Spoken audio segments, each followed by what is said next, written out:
প্রিয় সহকর্মীবৃন্দ, আসসালামু আলাইকুম। যে যেখানে বসে আমার এই কথাগুলো শুনছেন সবাইকে শুভেচ্ছা, ধন্যবাদ। আজ আমি আপনাদের সামনে যে বিষয় নিয়ে কথা বলবো, গতকাল আমি এই বিষয় নিয়ে কথা বলছিলাম, আজকে আমি সেই বিষয়টি নিয়ে আপনাদের সামনে কথা বলবো একটু। তো আমি গতকাল কথা বলছিলাম, তারা আমার গতকালের আলোচনাটা শুনিনি, আজকে তাদের উদ্দেশ্যে বলতেছি। গতকাল আমি আমাদের এমপিভুক্ত শিক্ষক কর্মচারীদের অবসর ও কল্যাণের বিষয়গুলো নিয়ে কথা বলছিলাম বা বিভিন্ন অনিয়ম নিয়ে কথা বলছিলাম। আজও আমি সেই বিষয়টা নিয়ে কথা বলবো। প্রিয় সহকর্মীবৃন্দ, আমরা যারা চাকরিরত আছি তারা একটু ভেবে দেখেন তো, 1 মাস বেতন যদি এদিক ওদিক হয় বা দিতে দেরি হয়, 5 থেকে যা 10 তারিখ, 10 থেকে যা 15 তারিখ, 15 তারিখ থেকে 20 তারিখ যদি হয়, আমাদের মধ্যে কেমন শুরু হয়ে যায়। আমরা কি করি, এই এই এই হলো সেই হলো, নানান রকম সোশ্যাল মিডিয়াতে লেখালেখি শুরু করি, নানান আক্ষেপ, নানান অজুহাত, নানান ধরনের কথাবার্তা শুরু করি। একবার একটু ভাবুন তো, যারা আজ 4 বছর 5 বছর থেকে অবসর জীবনযাপন করতেছে, কিন্তু তাদের ন্যায্য পাওনাটুকু তারা আজ পর্যন্ত বুঝতে পায়নি, তাদের নিয়ে আমরা কয়জন কথা বলি? তাদের নিয়ে আমরা কয়জন কথা বলি আমরা? বলি না। একবার ভাবুন তো, আপনি ওই পজিশনে যাবেন না? আপনিও তো একদিন ওই সেই জায়গায় যাবেন, আপনিও তো একদিন অবসরে যাবেন, আপনাদের প্রয়োজন আসবে, আপনাদের মাসিক বেতন বন্ধ হয়ে যাবে, তখন আপনি কি করবেন? এখন আমরা নানানজন, নানান সংগঠন, আমাদের সংগঠনের তো অভাব নাই, 60% সংগঠন আমাদের, কিন্তু অবসর কল্যাণ নিয়ে কথা বলে আমাদের সংগঠন আমাদের দেশে, এমপিভুক্ত শিক্ষক কর্মচারীদের অবসর নিয়ে কথা বলে আমাদের সংগঠন বাংলাদেশে একটিও নাই। এটাই দুঃখের বিষয় হলে এটাও সত্যি, এটাই সত্যি। ওই অবসরপ্রাপ্ত শিক্ষকরা যে কিভাবে খায়, কিভাবে বেঁচে আছে, তাদের টাকাগুলো এখন শোনা যাচ্ছে লুটপাট হয়ে গেছে। তাদের এই সমস্যাগুলো কিভাবে রিকভারি করা যাবে, এটা নিয়ে আমাদের কোনো সংগঠনে সেভাবে কোনো কথা বলে না।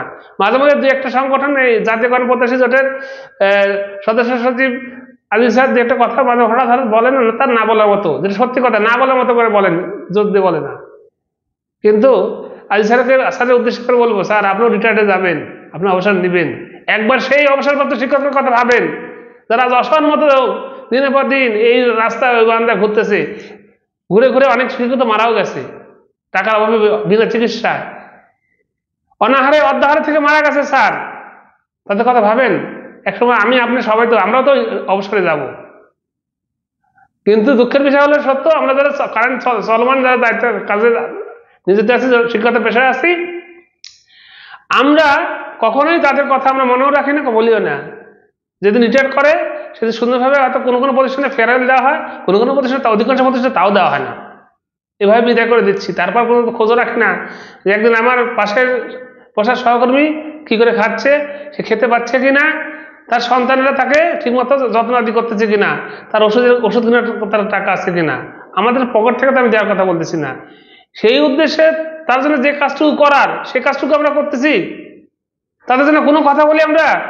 আমরা বদলি নিয়ে আন্দোলন করতেছি, আমরা আমাদের বাড়ি ভাড়া বাড়ানোর আন্দোলন করতেছি, মেডিকেল ভাতা বাড়ানোর আন্দোলন করতেছি, আমরা বেতন ঠিক মতো পাচ্ছি কি পাচ্ছি না প্রতি সেটা নিয়ে আন্দোলন করতেছি, আমাদের ইএফটি ঠিক মতো কাজ করতেছে কিনা সেটা নিয়ে আন্দোলন করতেছি। কিন্তু একবারে কি আমরা আন্দোলন করছি? আমাদের কোনো আন্দোলনের এই এজেন্ডাটা কি ছিল আমাদের যে অবসর ও কল্যাণের শিক্ষকদের টাকা তাড়াতাড়ি দেওয়া হোক, সঠিক সময় দেওয়া হোক? কেউ করি না। আমার মনে হয় আমরা সবাই ভাবি আমরা কখনোই অবসরে যাবই না, আমাদের কখনো কল্যাণের টাকা দরকার হবে না, আমাদের সবসময় চলতি মাসের বেতন পাবো। প্রিয় সহকর্মীবৃন্দ, বিষয়টা এত সোজা না। এই বিষয়ে এই দিন এমন দিন থাকবে না, আমারও থাকবে না, আপনারও থাকবে না। একবার ভেবে দেখেন, একবার এই জিনিসটা ভেবে একবার তাদের পক্ষে দু একটা কথা বলেন সবাই মিলে। 6 লক্ষ লোক একটা করে কথা বলে 6 লক্ষ কথা হবে। এই 6 লক্ষ লোক কিন্তু রিটায়ার করবে এক সময়। আমি তো গর্ব করে বলি আমরা 6 লক্ষ পেশাজীবীর সংগঠন, পেশাজীবীর আমরা। তো এই 6 লক্ষ লোক একটা করে কথা বলে 6 লক্ষ কথা, 6 লক্ষ লোক দুইটা করে কথা বলে 12 লক্ষ কথা। 6 লক্ষ লোক একবার একটা হাত তুললে 6 লক্ষ হাত উঠবে। আমরা খুব কথা বলি, 6 লক্ষ লোক হাজির হলে অনেক বড় কিছু হওয়া যাবে।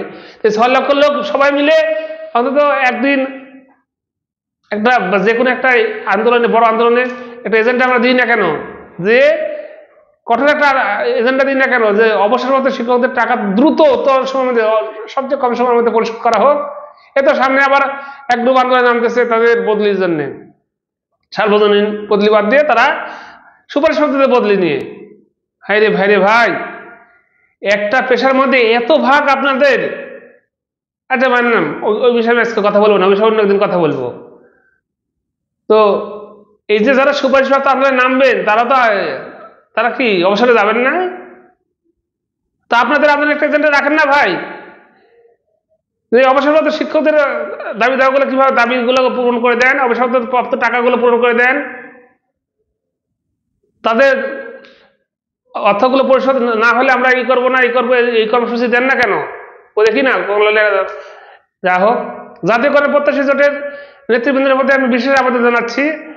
আমি হতাশ, তখনও কথাগুলো বিভিন্ন উদ্দেশ্যে আমি সেভাবে বলতে পারিনি, তখন একটি এর মধ্যে ছিলাম, কিন্তু আমি হতাশ, তারপরও ব্যক্তিগতভাবে হতাশ জাতীয়করণ প্রত্যাশী জোটের নেতৃবৃন্দের প্রতি, যে তারা বিগত যে আন্দোলনটা হলো শিক্ষকদের বাড়ি ভাড়া, মেডিকেল ভাতা এবং উৎসব ভাতা নিয়ে, তাদের এই আন্দোলনের সাথে এই অবসরপ্রাপ্ত শিক্ষকদের এই বিষয়টা যুক্ত না রাখার জন্য আমি আবার বলতেছি, আমি তাদের এই কার্যক্রমের প্রতি হতাশ।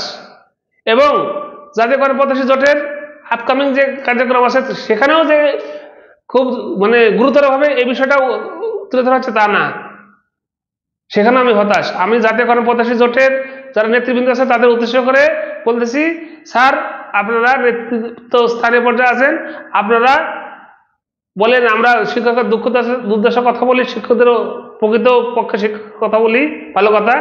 আপনারা, আমি জানি না আমার ভিডিওটা আপনাদের নজরে আসবে কিনা, যদি আসে কারো না কারো আসে, আমি চেষ্টা করব আপনাদের কাছে আমার কথাগুলো পৌঁছানোর জন্য। তো পৌঁছালে দয়া করে একটু সময় নিয়ে দেখবেন, দেখে এই বিষয়ে যথোপযুক্ত ব্যবস্থা গ্রহণ করার চেষ্টা করেন স্যার।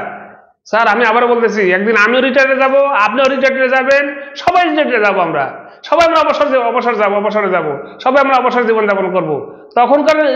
তখনকার এই সিচুয়েশন একটা কল্পনা করে এই কর্মসূচিগুলো বাস্তবায়ন করার চেষ্টা করেন স্যার।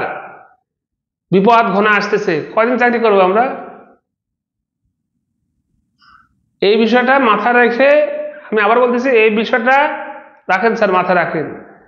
এই অবসর জীবন একটা, আমি আবার বলতেছি, এই অবসর জীবন যে কত কষ্টকর। এক কষ্ট সে বেকার হয়ে যাবে, দ্বিতীয় কষ্ট সে অর্থ কষ্ট, তার অর্থ কষ্ট মাসে সে তখন আর এখনকার মতো পাবে না। সন্তানের কাছে, আত্মীয় স্বজনের কাছে কয়দিন হাত পেতে পাওয়া যায়? মানুষের একজন আরেকজনের মুখাপেক্ষি হয়ে কতদিন থাকা যায় না। এটা তার ন্যায্য পাওনা, তার সরকার যদি এভাবে না পারে অন্যভাবে ব্যবস্থা করুক, কিন্তু এভাবে আমি এই বিষয় নিয়ে অন্য একদিন কথা বলবো, যে এই আমাদের অবসর এবং কল্যাণের বিষয়টা নিয়ে কিভাবে যদি সরকার এই বর্তমান ইয়েতে না পারে অন্যভাবে ব্যবস্থা করা যাবে, সেই প্রস্তাব নিয়ে অন্যদিন কথা বলবো। আমি আবারও জাতীয়করণ প্রত্যাশী জোটের যারা নেতৃবৃন্দ আছে তাদের উদ্দেশ্যে বলতেছি, স্যার আপনারা শিক্ষক বান্ধব, আপনারা শিক্ষকদের নিয়ে অনেক কথা বলেন, আশা করব এই বিষয়টা নিয়ে কিছু কথা বলবেন, এবং এই বিষয়ে যথাপযুক্ত, আমি আবার বলতেছি, এই বিষয়ে যথাপযুক্ত যারা যেন এই 4-5-6 বছর থেকে যে শিক্ষকগুলোর অবসর নিয়েছে তাদের টাকাগুলো খুব দ্রুততর সময়ের মধ্যে তারা পায়, সেই জন্য আপনারা যথাপযুক্ত ব্যবস্থা নেবেন। ধন্যবাদ সবাইকে।